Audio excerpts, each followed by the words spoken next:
What happens when the most powerful military on Earth runs into a wall it cannot break? The answer might be far more dangerous than anyone wants to admit.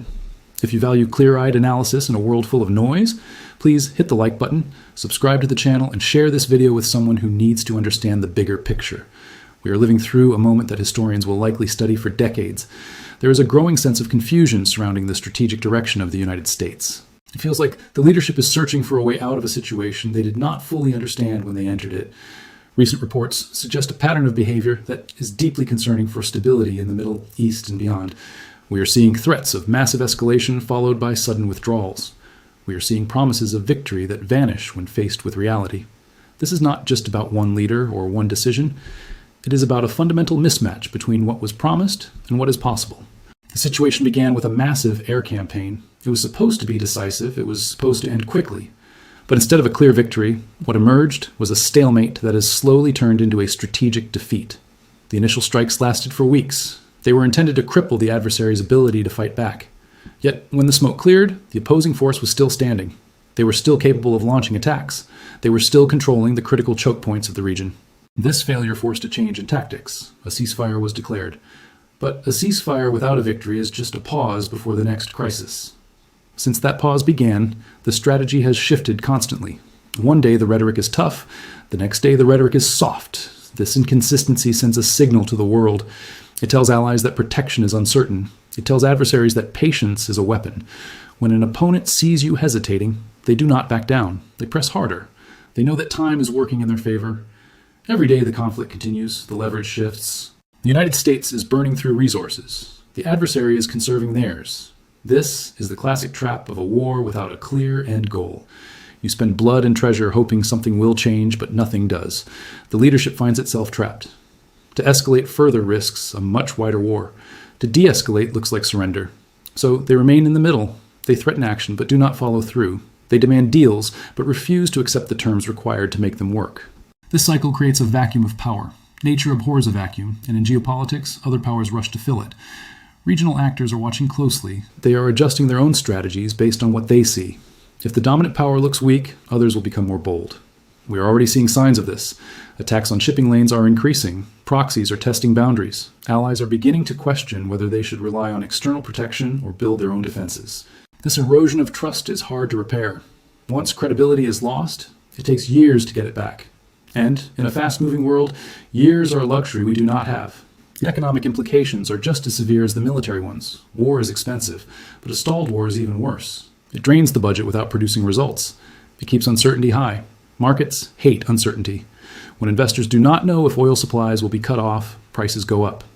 When prices go up, inflation follows. Inflation hurts everyone. It hits the grocery bill. It hits the gas pump. It hits the family budget. This creates domestic pressure. Leaders feel the heat from their own citizens. They know that if the economy suffers, their political future is at risk. Elections are always on the horizon. No leader wants to go into a vote with a failing war and a hurting economy. This creates a desperate incentive to find a way out. But finding a way out requires honesty. It requires admitting that the original plan did not work. That is a hard thing for any leader to do. Pride often gets in the way of logic. So instead of admitting the mistake, they try to spin the narrative. They claim progress where there is none. They claim victory where there is defeat. But the reality on the ground does not care about spin. The reality is that the adversary controls the tempo. They decide when to talk. They decide when to fight. They decide how much pressure to apply. This is the definition of losing strategic initiative. When you are reacting instead of acting, you have already lost. The question now is how to stop the bleeding. There are only a few paths forward. One path is to double down. This means sending more troops. It means launching more strikes. It means accepting higher costs. But there's no guarantee this will work. In fact, history suggests it might make things worse. It could unify the population against you. It could draw in other nations. It could turn a regional conflict into a global one. The other path is to negotiate. This means accepting terms that might feel uncomfortable. It means compromising on demands. It means swallowing pride. For a leader who built their image on strength, this is politically toxic. But it might be the only way to stop the economic damage. The dilemma is agonizing.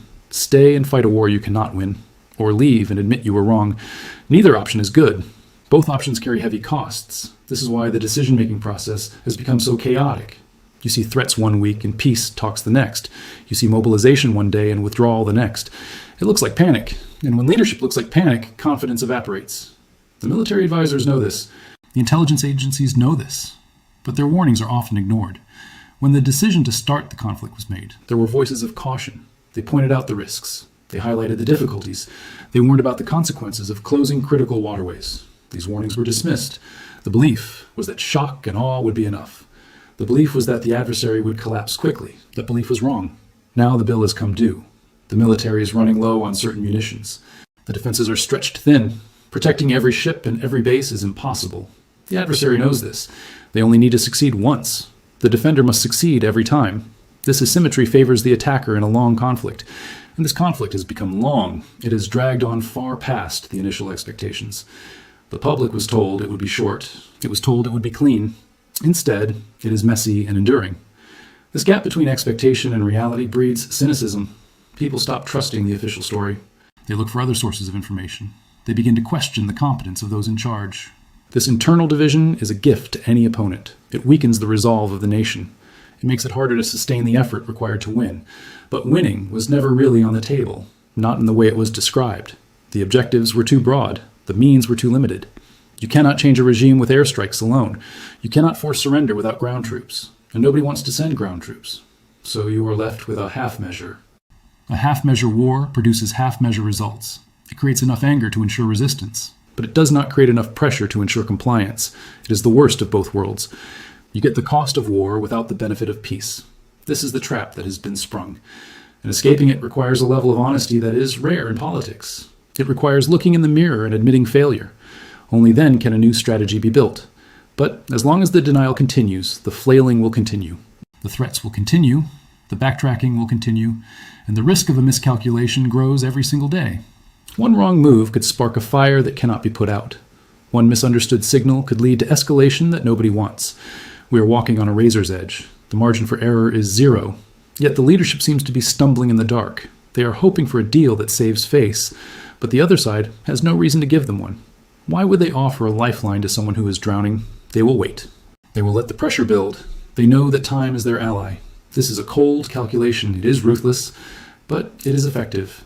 And while they wait, the costs mount.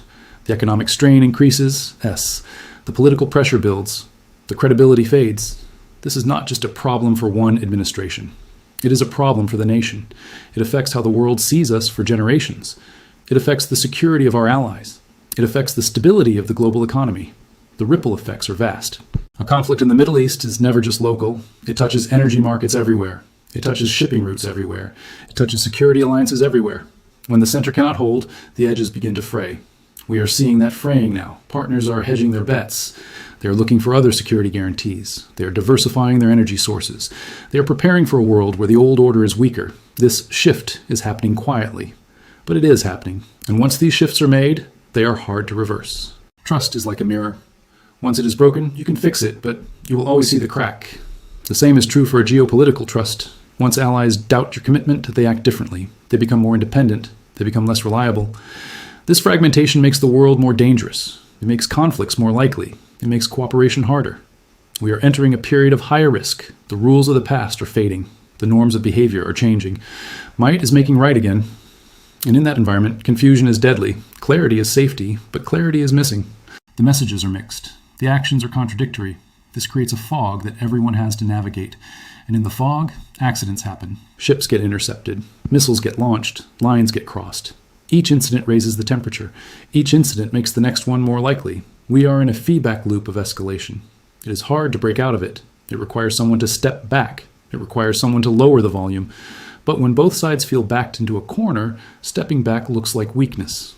So they stand firm. They glare at each other. They wait for the other to blink. This is a dangerous game. It is a game of chicken played with nuclear powers and regional proxies. The stakes are too high for this kind of brinkmanship. Yet here we are.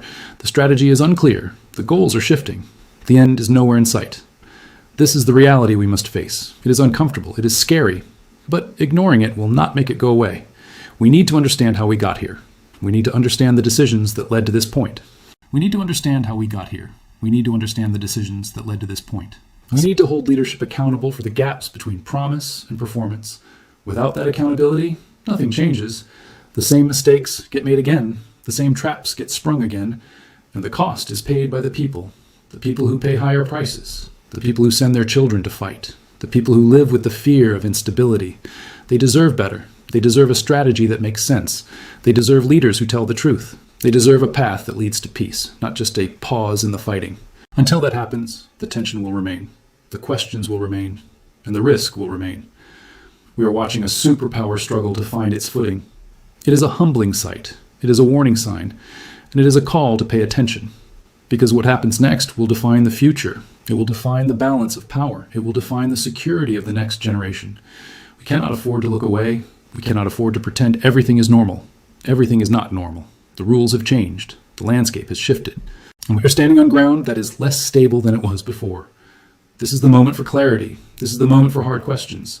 This is the moment for truth. I want to pause for a second and ask you a question. Have you noticed how often the news cycle changes direction on this topic? One day it is all-out war. The next, it is peace talks. It keeps you guessing. It keeps everyone guessing. That confusion is part of the strategy, but it is also a sign of the problem. If you are finding this breakdown valuable, please take a moment to leave a comment below. Tell me what you think is the biggest risk right now. Is it the economy, the military stalemate, or the loss of credibility? Your perspective matters. It helps us build a community that thinks critically about these issues. So drop a comment, let me know your thoughts, and let's keep the conversation going. Now let's dig deeper into the specific mechanics of this strategic failure. It is not enough to say things are going badly. We need to understand why. The core issue lies in the relationship between goals and resources. In any serious endeavor, you must match what you want to achieve with what you have available. If you want to build a house, you need bricks and wood. If you want to win a war, you need troops and supplies. In this case, the goals were massive. The resources were limited. This gap was visible from the start. Experts warned about it. Military leaders warned about it. But the political leadership decided to proceed anyway. They believed that willpower could overcome logistics. They believed that threats could overcome reality. This is a magical thinking approach to statecraft. It works in movies. It does not work in the real world. The real world has physics. It has geography. It has economics. You cannot wish away the Strait of Hormuz. It is a physical bottleneck. A huge percentage of the world's oil passes through it. If that flow stops, the global economy shudders. The leadership claimed this would not happen. They dismissed the threat. They said the adversary would not dare. But the adversary did dare. They tested the limits. They showed they were willing to disrupt the flow. This changed the calculation immediately. Suddenly the cost of the war was not just military. It was economic. It was global. The price of energy spiked. Supply chains tightened. Inflationary pressures mounted. This hit the domestic population hard. People felt it in their wallets. They felt it at the pump. This created a political clock. The leadership knew they had a limited time before the pain became unbearable. Elections were coming. The public mood was shifting. They needed a way out. But the adversary knew this too. They knew the clock was ticking. They knew the pressure was building. So they slowed down. They dragged out negotiations. They made demands they knew would be hard to accept. They used time as a weapon.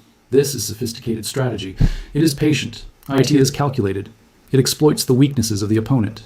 The opponent is desperate for a win. The opponent is afraid of looking weak. So the opponent makes concessions. But the concessions are not enough. They are too little, too late. The adversary wants more. They want guarantees. They want recognition. They want leverage. This creates a standoff. The leadership cannot give what is asked. The adversary will not take less than what is offered. So the conflict continues. It simmers. It flares up. It dies down. But it never ends. This limbo state is dangerous. It keeps troops on edge. It keeps costs high. It keeps the risk of accident alive. A single missile goes astray. A single ship is hit. And suddenly everyone is back at square one. The cycle repeats. The frustration grows. The public loses patience. The allies lose confidence. This is how empires erode. It is not always with a bang. Sometimes it is with a whimper. Sometimes it is with a long, slow drain of power and prestige. We are seeing that drain now. It is visible in the markets. It is visible in the diplomatic cables. It is visible in the tone of the media. The certainty is gone. The confidence is gone. What is left is uncertainty. And uncertainty is the enemy of progress. Businesses do not invest when they are unsure. Families do not plan when they are unsure. Nations do not cooperate when they are unsure. This fog affects everything. It slows growth. It increases risk premiums. It makes everyone more cautious. And in a cautious world, opportunities are lost. Innovation stalls. Cooperation fades. We become more isolated. We become more focused on survival than on thriving.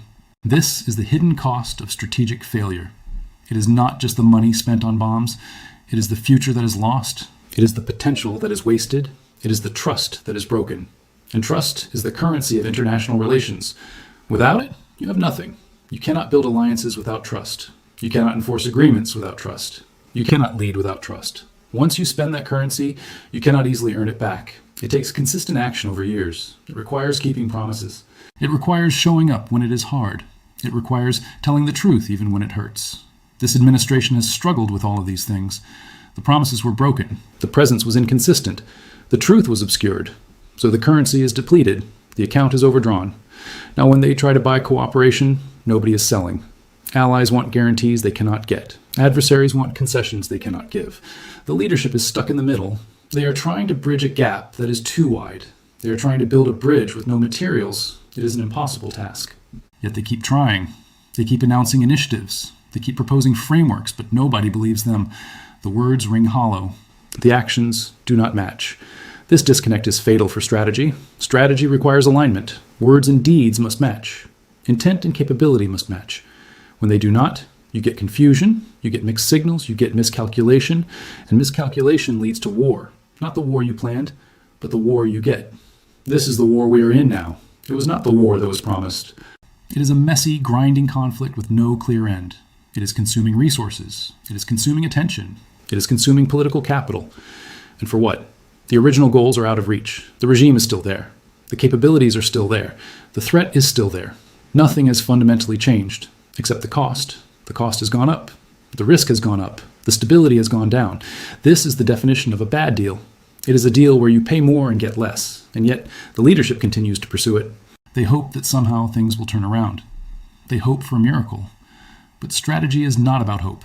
It is about planning. It is about preparation. It is about realism. When you lose realism, you lose control. You become a passenger in your own vehicle. You are being driven by events instead of driving them. This is where we are now. Events are driving the policy. A missile launch forces a response. A shipping incident forces a statement. The leadership is reacting. They are not acting. This is a passive position. It is weak. It invites further challenges. It tells the world that you are not in charge. And when you are not in charge, others will take the wheel. They will steer the ship where they want it to go. They will set the agenda. They will define the terms. This is a loss of sovereignty in all but name.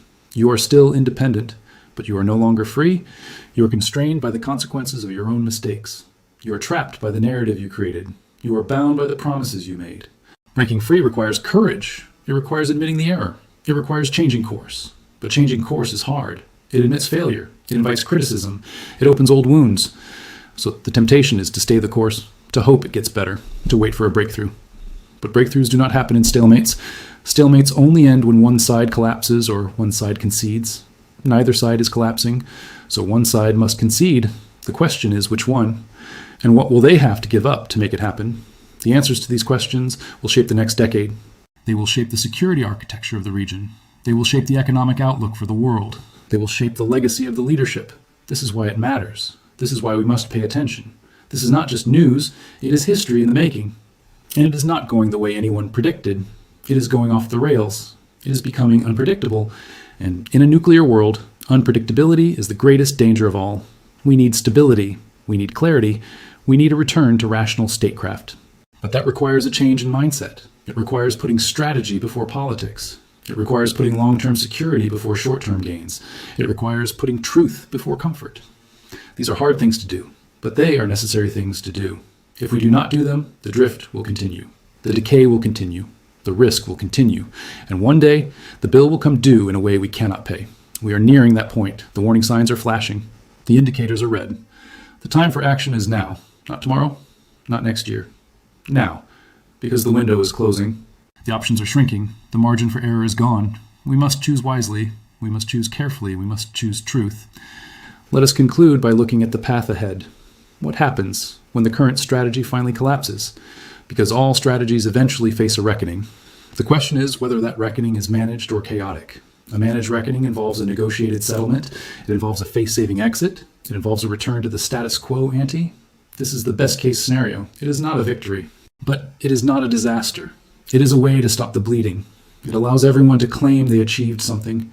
It allows the leadership to say they protected interests. It allows the adversary to say they resisted aggression. Everyone gets a story they can tell their people. This is how conflicts usually end. Not with a bang, but with a handshake. But for this to happen, both sides must want it.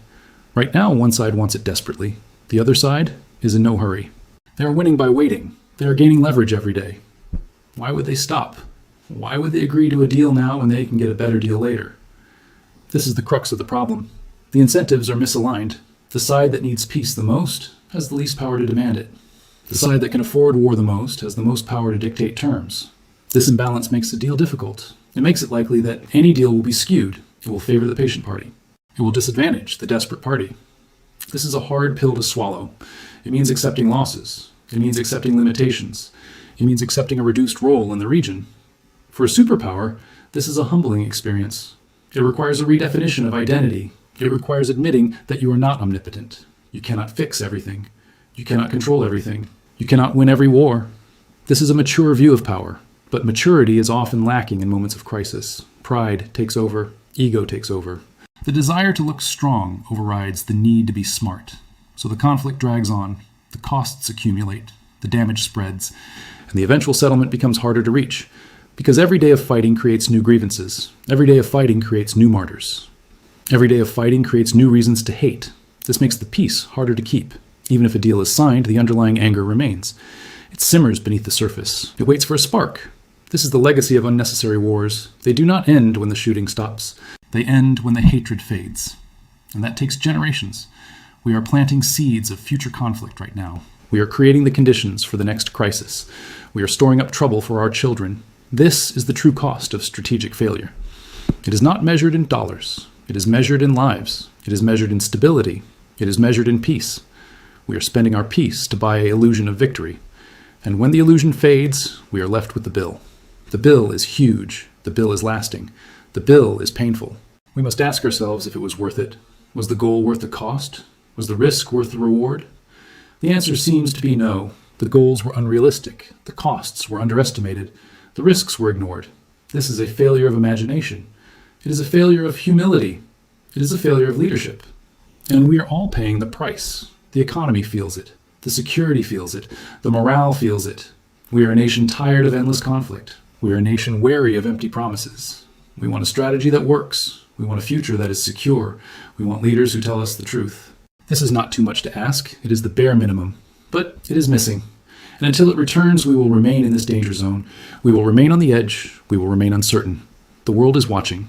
They are waiting to see what we do. They are waiting to see if we can learn. They are waiting to see if we can change. The clock is ticking. The opportunity is slipping. We must seize it. We must demand better. We must choose a different path. The path of realism. The path of peace. The path of truth. This is the only way forward. Anything else is just delaying the inevitable.